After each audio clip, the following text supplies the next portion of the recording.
youngest daughter, Faith, was in a class.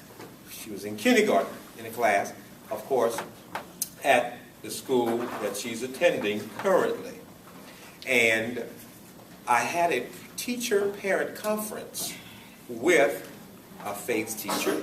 And in the course of the discussion, the teacher, of course, rightfully was showing me work that she had done. And of course, the grade or the performance of the class, of the work she had done. And there were a few assignments that, as a parent, proud of his daughter, that I queried a little further and questioned the grade. And the teacher responded to me, "No, that's the grade." And I said, "Well, I don't understand. Could you show me why this particular assignment is not considered, or the grade that the assignment garnered wasn't a higher grade?" And so he and I clearly we were going around each other. So I asked, I'm a visual person, I said, "Could you show me something that another student did that garnered a higher grade so I can juxtapose it to my daughters?" And because that intent was not to get something for my daughter she didn't deserve, but it was to help me go home so I can work on those areas with my daughter.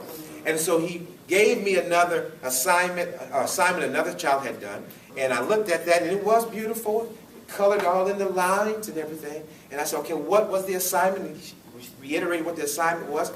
I said, "Okay, so this person, this baby received this grade because of the additional work that the child did."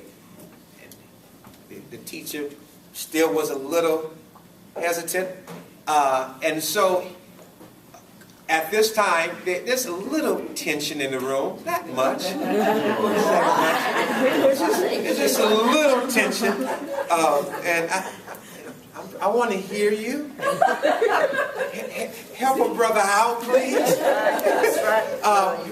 And so in the discussion, he just tells me, because in his mind, he believes I'm trying to lobby.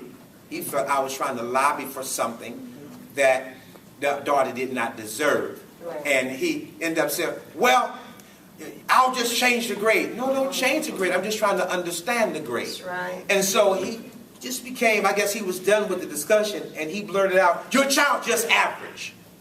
Now, I was concerned about that statement, and I said, "My child is average." And so my wife was there. We took pause, and for me, I said, no one has the right to tell me that my child is anything.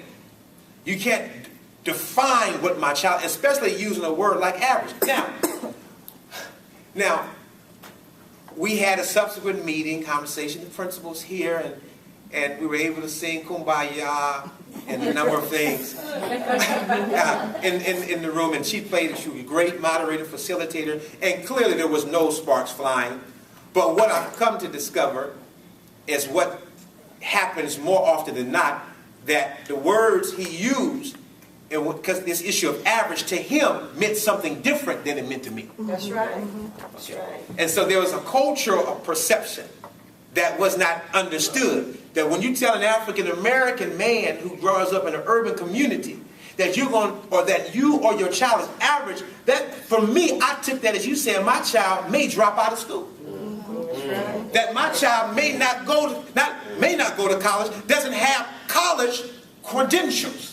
Right. College qualifications. That my child is more likely to be incarcerated. Now, with my orientation and my frame of reference, those are fighting words. I almost put my paper down. I flipped my collar and said, "Let's go at it, man. Get this over." But I'm a preacher, you know. However, I recognize, to the extent that wasn't his reality. And nor do I believe that he was telling me that my child could not go to college. In his mind, average was something else. And that's the trouble and challenge we have in education, that when we don't recognize culture, is that we use words naively, sometimes ignorantly, and that have other meanings attached to them.